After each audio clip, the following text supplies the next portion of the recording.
Terlalu banyak berpikir itu penyakit.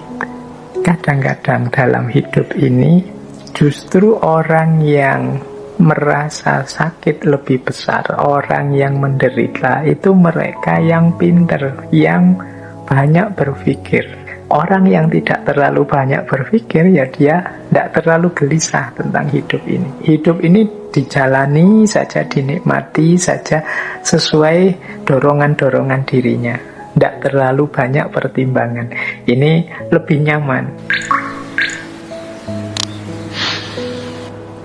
Ada beberapa quotes, beberapa potongan dari novel yang menurut saya menunjukkan betapa hidup kita ini absurd, tidak pasti. Misalnya dari Notes from Underground, catatan dari bawah tanah, ada kalimat seperti ini. Perhatikan baik-baik. Kita bahkan tidak tahu apa yang saat ini dimaksud hidup itu. Apakah ia sebenarnya dan apa namanya? Jauhkan kita dari buku, maka kita segera akan tenggelam dan menjadi bingung. Kita ini kan senantiasa diminta untuk memahami dan memaknai hidup.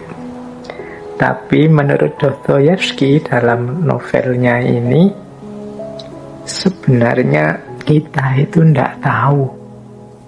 Atau harusnya tidak yakin dengan berbagai makna hidup yang selama ini kita pegangi. Pengetahuan kita dan keyakinan kita selama ini kemungkinan didukung oleh buku-buku.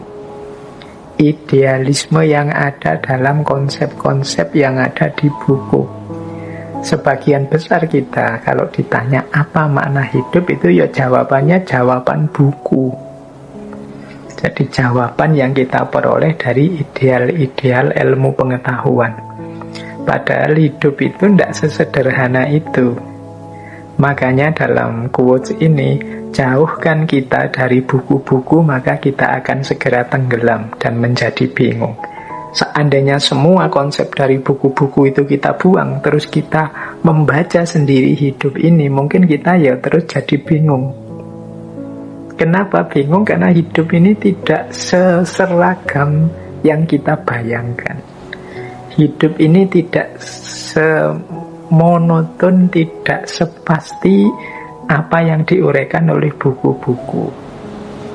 Jadi ini kalimat yang pertama menunjukkan ya memang hidup ini absurd, tidak terlalu jelas. Makna apapun yang kita pegangi, ya ada relevannya, ada juga sisi tidak cocoknya dengan hidup ini. Nah, jadi yang pertama itu. Yang kedua, ini ada kalimat yang menunjukkan keabsurdan. Ini lebih jelas lagi. Ini saya ambil dari The Brother Karamazov. Kata Dostoyevsky, dunia berkata, engkau punya keinginan, penuhilah. Engkau memiliki hak yang sama seperti orang kaya dan orang-orang besar. Bahkan jangan terburu-buru memenuhi keinginanmu, tapi perluaslah keinginanmu dan tuntutanmu. Inilah doktrin dunia hari ini, dan mereka percaya inilah kebebasan. Hasilnya adalah yang kaya terisolasi dan bunuh diri, sedang yang miskin cemburu dan akhirnya membunuh. Jadi ya hidup ini memang dasarnya keinginan. Kita selalu kejarlah keinginanmu, kejarlah cita-citamu setinggi mungkin. Ayo dikembangkan terus cita-cita kita, jangan mandek. Itu kan yang sering kita dengar, nasihat-nasihat, motivasi-motivasi. Kata Dostoyevsky, ya ini doktrinnya dunia hari ini. Manusia dipaksa untuk maju, bergerak terus mengejar keinginannya. Bahkan seandainya keinginan hari ini terpenuhi, ya matok lagi keinginan lebih jauh, keinginan lebih jauh. Hasilnya apa? Doktrin semacam ini, yang kaya pada akhirnya terisolasi dan bunuh diri. Mengapa? Ya dia tambah kaya, tambah asing dari realitasnya.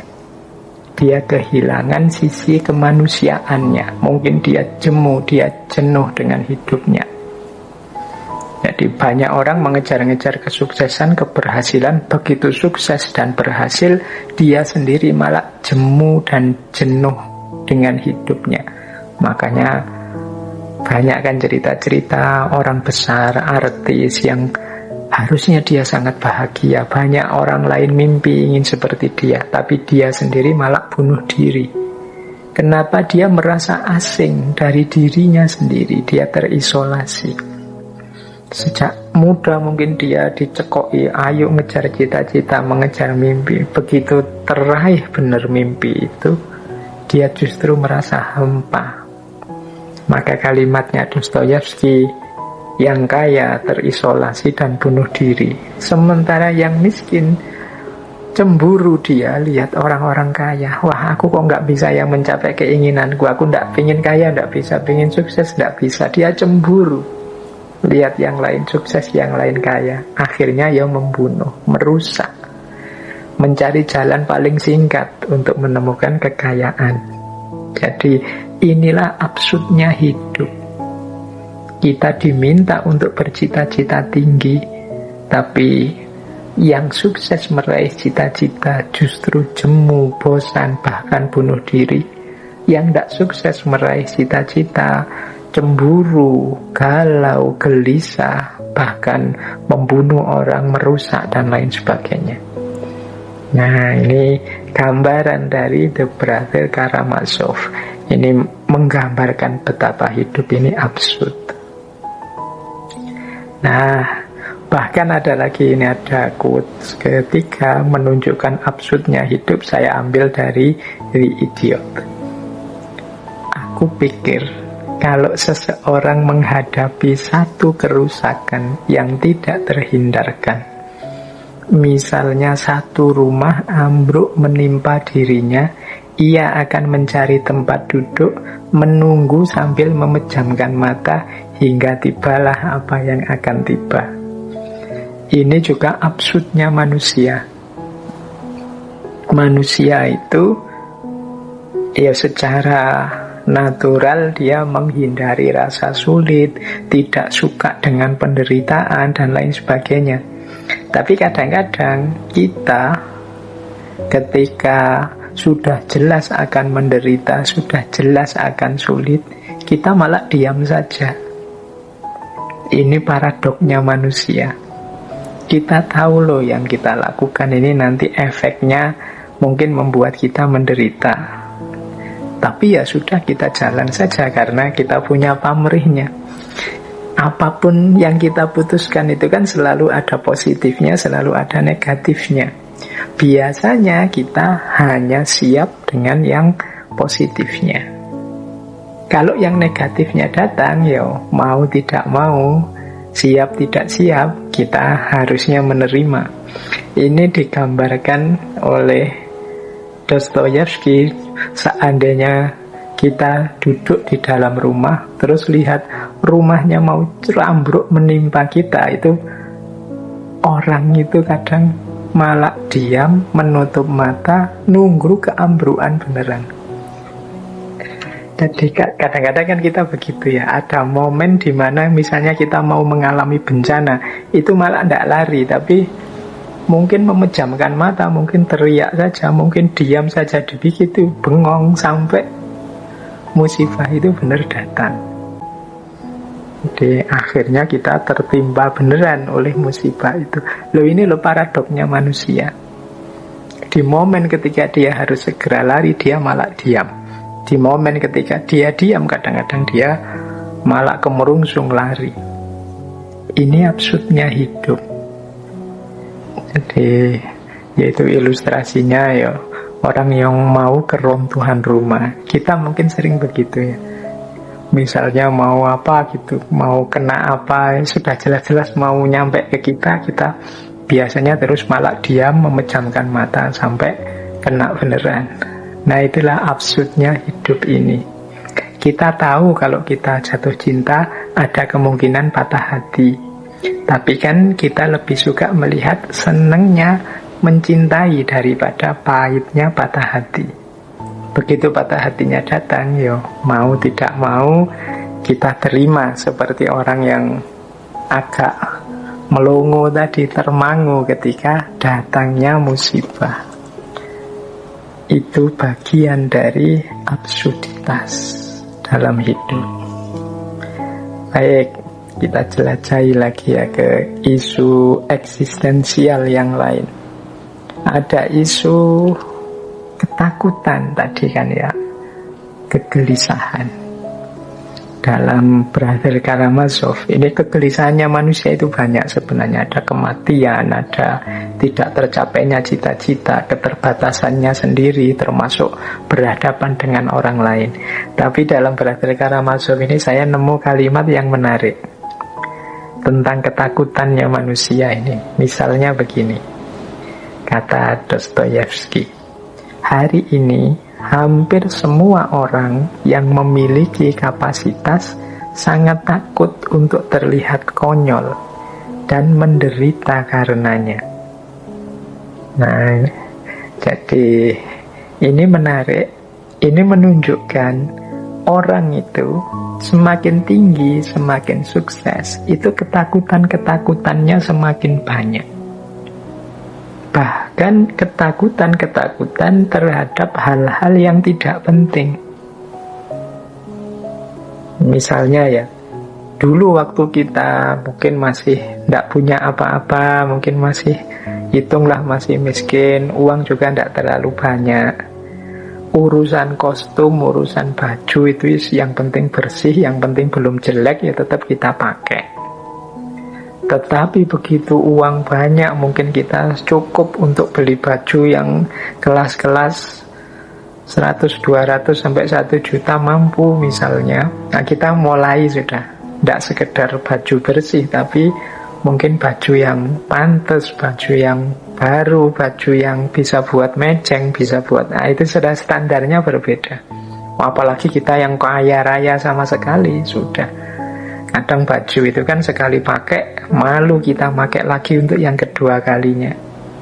Kita takut dianggap orang, masa orang kaya bajunya tidak ganti dan lain sebagainya. Ketakutan-ketakutan terhadap hal-hal yang konyol. Kita terlihat konyol itu tidak mau, dan kita menderita kalau mengalami hal itu. Jadi semakin orang tinggi, besar, sukses dengan segala capaian-capaiannya, biasanya muncul ketakutan-ketakutan lebih banyak. Ya sering kan di beberapa tokoh, misalnya dulu tokoh stoik itu, dalam stoikisme, orang itu semakin banyak hartanya biasanya semakin gelisah karena dia takut kehilangan. Orang yang tidak punya apa-apa ya tidak terlalu gelisah, ya takut apa, kehilangan apa. Nah, berarti ternyata ada korelasi antara kapasitas yang meningkat dengan ketakutan yang bertambah. Orang itu kalau pointer, misalnya mahasiswa ya, pointer sama sekali, dia cerdas, nilai-nilainya selama ini unggul, itu dia dapat nilai jelek itu takut.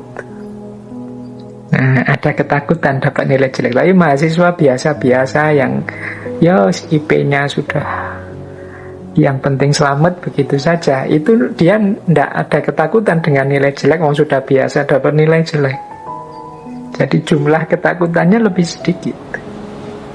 Kalau yang pinter kan, wah kalau nanti saya tidak lulus tepat waktu, malu aku. Kalau IPK aku tidak 3 di atas 5, malu aku. Kalau itu kan banyak ketakutan-ketakutannya. Sementara yang biasa-biasa atau yang cenderung tidak pinter, sudah alah yang penting lulus, tidak masalah, tidak harus tepat waktu, tidak harus IPK tinggi, yang penting lulus, alhamdulillah. Ketakutannya jauh lebih sedikit. Ya termasuk antara yang ganteng dengan yang biasa-biasa, yang cantik dengan yang biasa-biasa, itu pasti ketakutan-ketakutannya berbeda. Nah, dalam Brother Karamazov ini Dostoyevsky mengilustrasikan bagaimana orang yang punya kapasitas itu takut terlihat konyol dan menderita. Padahal ya terlihat konyol bukan berarti konyol, hanya kelihatannya saja. Ya karena memang capaiannya mungkin tinggi sehingga ketakutan-ketakutannya lebih banyak. Nah, ini mungkin menarik ya untuk kita bahan introspeksi lebih lanjut. Baik, saya lanjutkan biar agak banyak karena kelihatannya materinya masih banyak. Waktu kita agak terbatas. Nah, kita lihat sekarang pandangannya Dostoyevsky antara lain ya tentang rasionalitas, intelektualitas. Yang pertama, ini kalimat saya ambil dari Crime and Punishment. Kata Dostoyevsky, akal adalah budaknya perasaan. Nah, ini menarik ya, ini pandangan tokoh eksistensialis mirip dengan pandangan para sufi. Misalnya Imam Ghazali, akal itu hanya suruhannya hati, meskipun Imam Ghazali menyebutnya panglima perangnya, dia hanya pasukannya. Rajanya siapa yang menyuruh-nyuruh? Hati, kolab. Kalau pakai istilahnya Dostoyevsky ini, akal itu budaknya perasaan. Perasaan kita menuju kemana, orientasinya apa, yo akal akan mengikuti ke sana. Jadi akal bukan penentu. Kita itu senang dulu biasanya, terus akalnya datang untuk memberi pembenaran terhadap apa yang kita suka. Atau tidak suka dulu, jadi aku tidak suka dulu dengan orang itu. Nah, terus baru akalnya datang untuk memberi justifikasi, memberi alasan-alasan, argumen aku tidak suka itu apa. Bukan karena ada alasan-alasan ini terus aku tidak suka, tidak, terbalik prosesnya. Karena aku tidak suka, maka aku cari alasan-alasan yang membenarkan ketidaksukaanku. Jadi akal itu budaknya perasaan. Kalau pakai dalil ini, maka teman-teman ya tidak usah kaget kalau ada konflik-konflik dalam media sosial, antar komentar, antar postingan, itu sering tabrakan. Ya memang perasaan orang, selera orang beda-beda. Akalnya itu belakangan. Orang itu suka dulu, terus baru kemudian argumen, dasar, alasan, bukti itu mendukung rasa suka dan tidak suka ini. Kalau kita sudah suka pada orang, itu kan terus akal kita kerja mencari baiknya orang ini apa saja. Sebaliknya kalau kita tidak suka pada seseorang juga begitu, akal kita akan bekerja mencari jeleknya orang ini apa saja. Nah, kalau kita sedang patah hati misalnya, yo akal akan bekerja mencari apa yang kita butuhkan, apa yang kita inginkan dalam hati kita yang patah. Mungkin kita nyari pelampiasan, mungkin kita mencari pembenaran dari hati kita yang patah, mungkin kita dan lain sebagainya. Nah, itulah makanya akal itu budaknya perasaan. Yang kedua, ini masih tentang intelektualitas, rasio. Kata Dostoyevsky, rasa sakit dan penderitaan selalu tidak terhindarkan bagi pemikir yang besar dan perasa yang mendalam. Menurutku, orang-orang besar pastilah menanggung kesedihan terbesar di muka bumi ini. Nah, ini saya lanjutkan ya, pernyataan ini nyambung dengan quotes dari Notes from Underground. Ada kalimat begini, terlalu banyak berpikir itu penyakit. Kadang-kadang dalam hidup ini justru orang yang merasa sakit lebih besar, orang yang menderita itu mereka yang pinter, yang banyak berpikir. Orang yang tidak terlalu banyak berpikir, ya dia tidak terlalu gelisah tentang hidup ini. Hidup ini dijalani saja, dinikmati saja sesuai dorongan-dorongan dirinya. Tidak terlalu banyak pertimbangan. Ini lebih nyaman, kata Dostoyevsky. Dia membayangkan kalau ada orang pinter, ada orang sangat perasa, itu hidupnya mesti isinya kesedihan-kesedihan, kebingungan-kebingungan, kegalauan-kegalauan, karena memang itulah karakter dunia ini.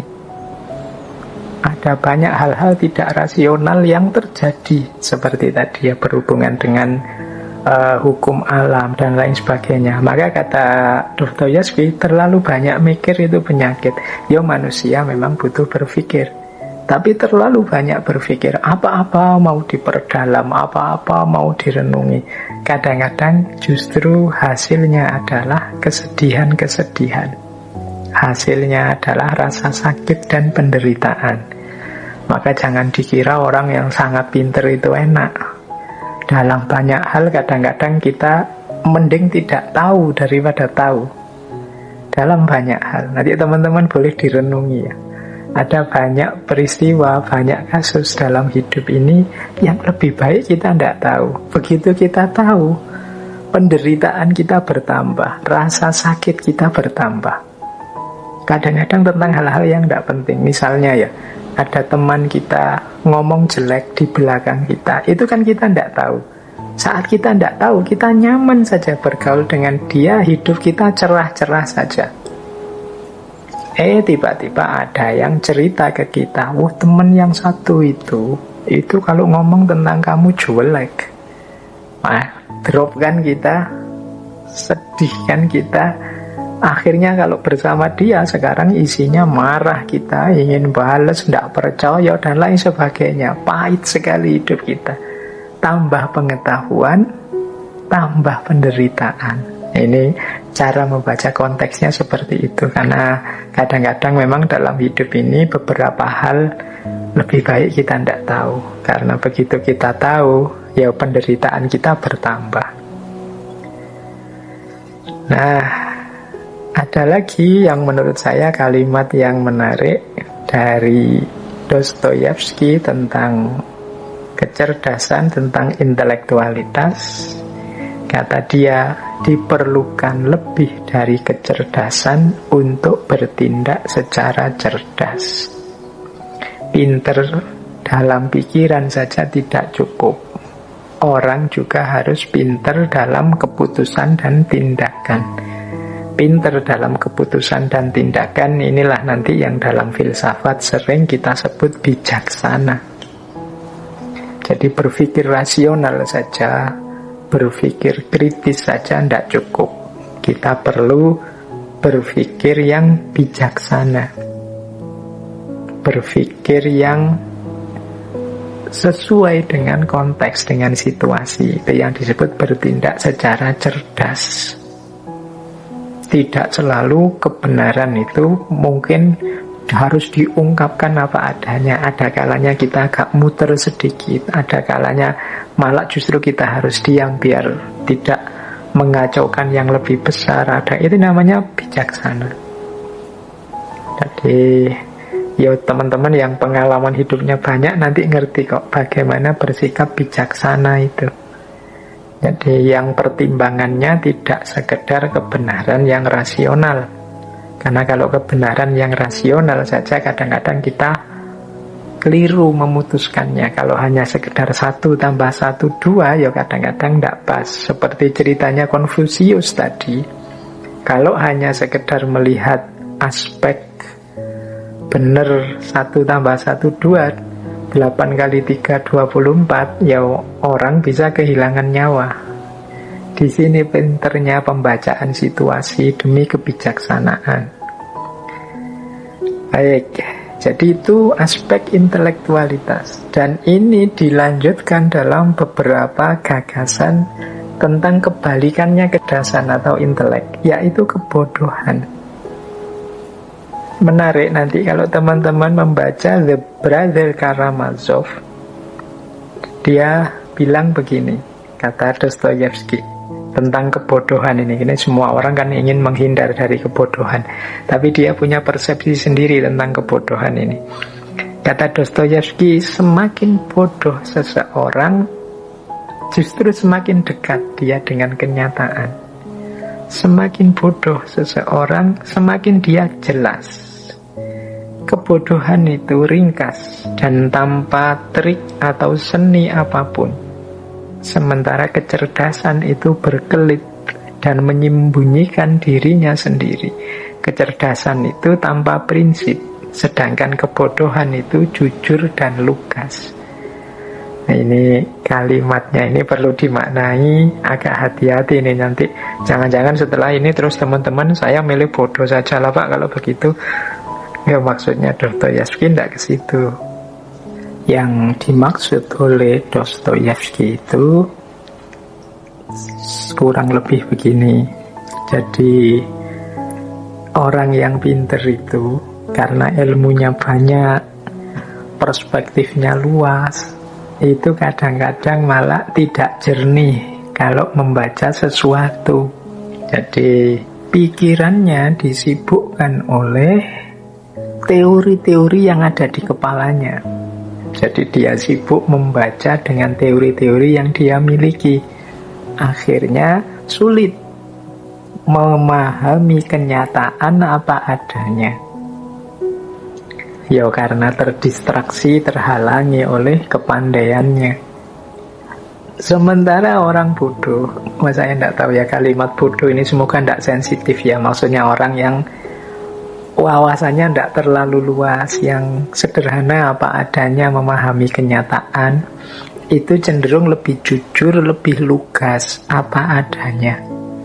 Dia akan membunyikan ya sejauh yang dia lihat, tanpa didistraksi oleh banyak teori. Jadi ini konteks pemahaman untuk quotes ini, kalimat dari Brother Karamazov ini. Ya intinya sebenarnya meminta kita untuk memahami kenyataan secara lebih jujur dan lugas.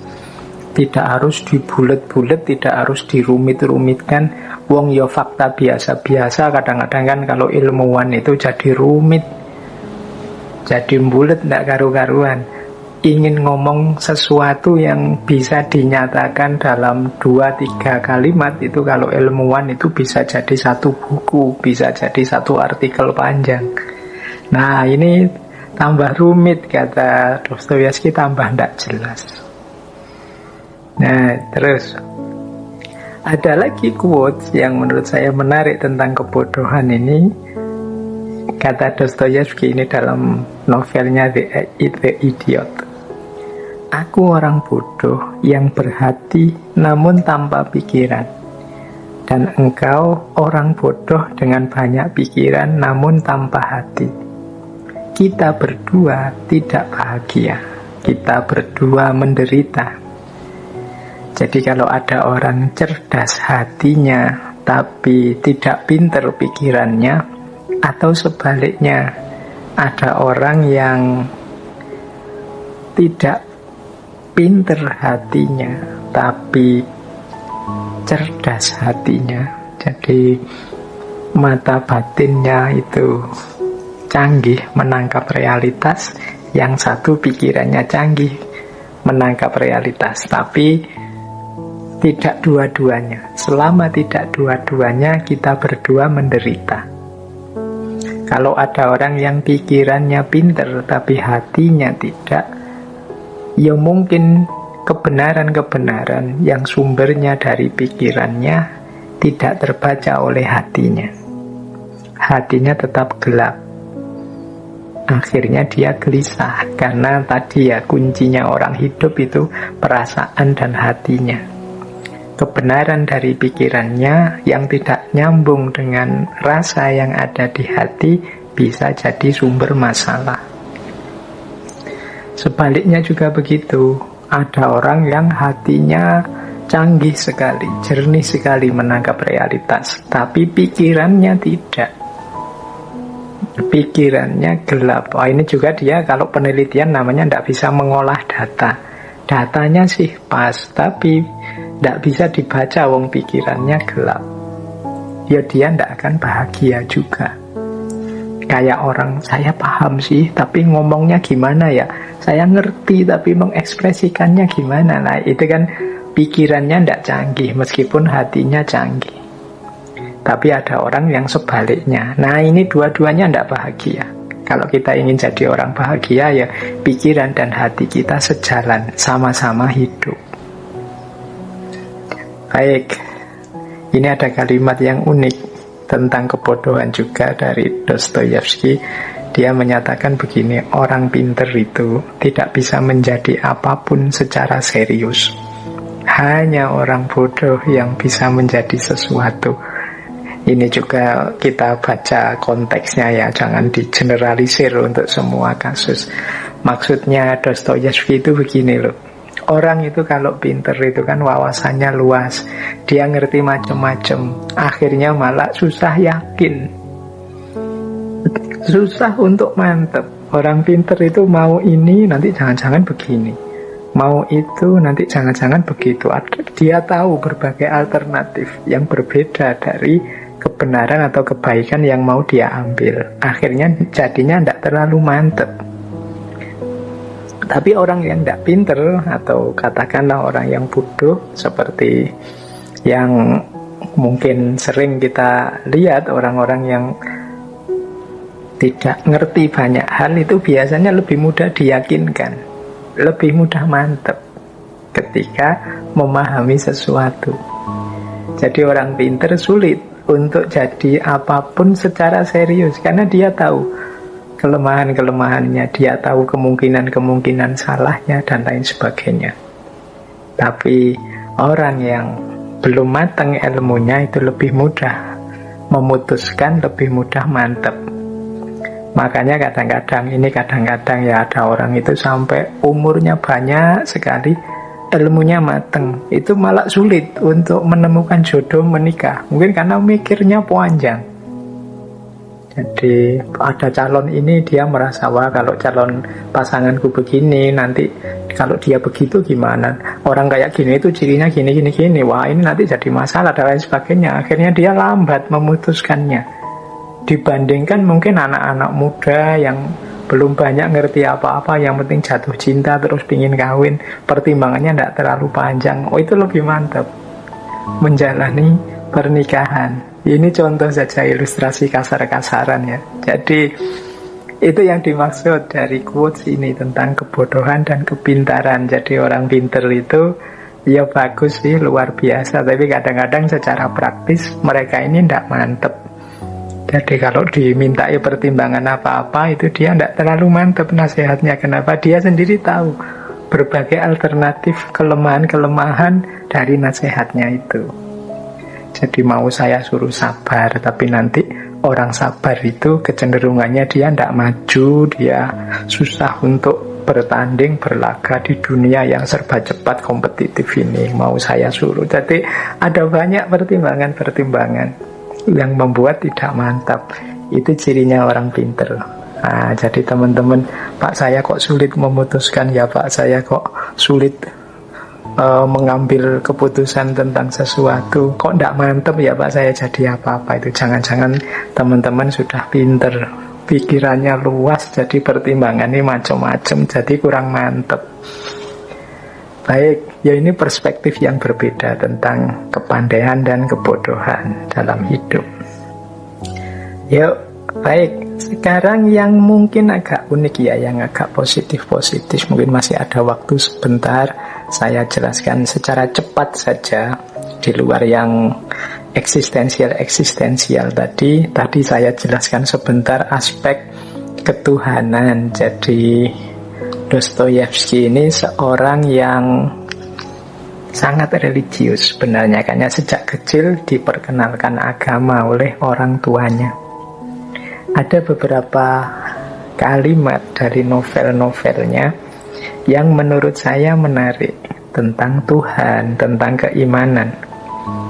Kata Dostoyevsky misalnya begini, apa yang aneh dan ajaib itu bukanlah bahwa Tuhan itu benar-benar ada atau tidak, tapi yang luar biasa adalah bahwa ide semacam itu, ide bahwa Tuhan itu pasti ada secara niscaya, dapat muncul di kepala makhluk yang biadab, yang kejam, yang buas seperti manusia.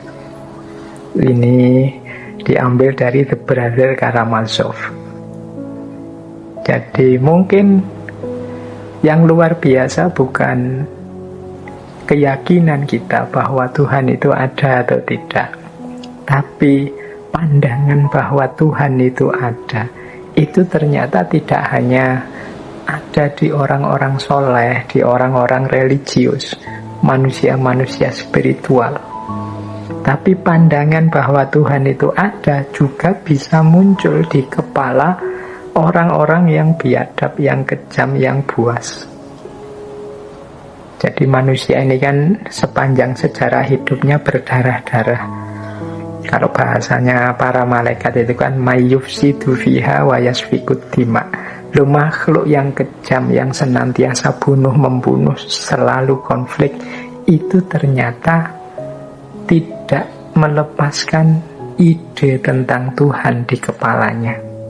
Kalau ditanya Tuhan itu ada apa enggak, itu kemungkinan besar, sebagian besar manusia akan menjawab, ya Tuhan itu pasti ada.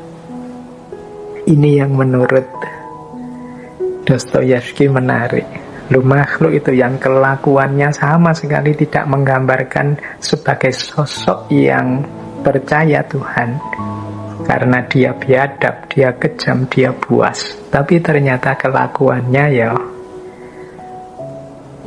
yang ada di kepalanya itu percaya bahwa Tuhan itu ada. Nah, ini kalimat ini bisa ditemukan di Brother Karamazov. Jadi keyakinan ada Tuhan itu bisa muncul di kepala manusia yang biadab, yang kejam, dan yang buas. Nah, ada lagi yang menarik, ada kalimat begini. Dalam kenyataannya, keimanan tidak lahir karena keajaiban, namun keajaiban lahir karena keimanan. Ini mungkin mirip ya dengan kebodohan dan kecerdasan tadi. Kata Dostoyevsky, orang itu bukan kok mengalami hal-hal luar biasa yang ajaib terus beriman, tapi biasanya dia ini sudah percaya dulu, beriman dulu, baru ketemu dengan hal-hal yang luar biasa. Jadi keajaiban itu muncul dan diakui sebagai keajaiban karena ada dasarnya keimanan. Kita kan selama ini terbalik. Keajaiban itu jadi sumbernya orang beriman, karena melihat hal-hal luar biasa terus orang beriman. Tapi kata Dostoyevsky tidak begitu. Peristiwa yang real itu biasanya kebalikannya. Karena orangnya sudah percaya dulu, baru dia bisa mengakses dan mengakui hal-hal yang luar biasa ini. Kalau orang sama sekali tidak kenal Tuhan atau tidak percaya Tuhan, mengalami hal luar biasa pun tidak akan dia sambungkan dengan ketuhanan. Misalnya ya, kita mengalami bencana apa gitu. Ya orang yang sejak awal tidak percaya Tuhan, ya tidak akan mengaitkannya dengan Tuhan. Yang mengaitkannya dengan Tuhan itu yang memang sebelumnya sudah percaya dengan Tuhan. Kita misalnya mengalami musibah yang harusnya kita ini sakit parah karena musibah itu, ternyata kok bisa selamat. Nah, karena kita beriman, kita, oh iya ini peristiwa luar biasa ini karena pertolongannya Tuhan. Jadi keajaiban itu terjadi karena kita beriman, bukan sebaliknya, karena mengalami keajaiban terus percaya Tuhan. Karena manusia itu ya kalau sudah tidak percaya, dia tidak akan mengaitkannya di situ. Tapi kan ada Pak orang yang mengalami luar biasa, sebelumnya dia tidak religius, tapi begitu mengalami peristiwa luar biasa, kemudian dia mengalami konversi terus hijrah. Yaitu kemungkinan sebenarnya dia sudah percaya sebelumnya. Dia sudah punya keyakinan meskipun keyakinan ini tidak hidup dalam dirinya. Ya seperti quotes yang pertama tadi kan, yang muncul di kepala makhluk yang biadab, kejam, buas itu tetap bisa ada ide tentang Tuhan.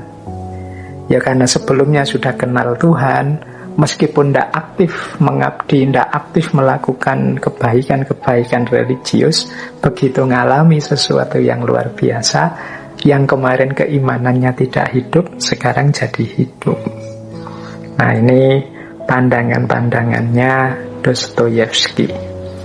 Sebenarnya masih banyak yang lain, tapi mengingat waktu ya, Baik,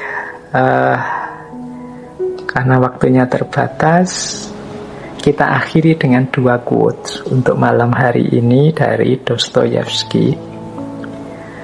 Saya suka dengan 2 quotes ini. Yang pertama begini: "The best way to keep a prisoner from escaping is to make sure he never knows he is in prison."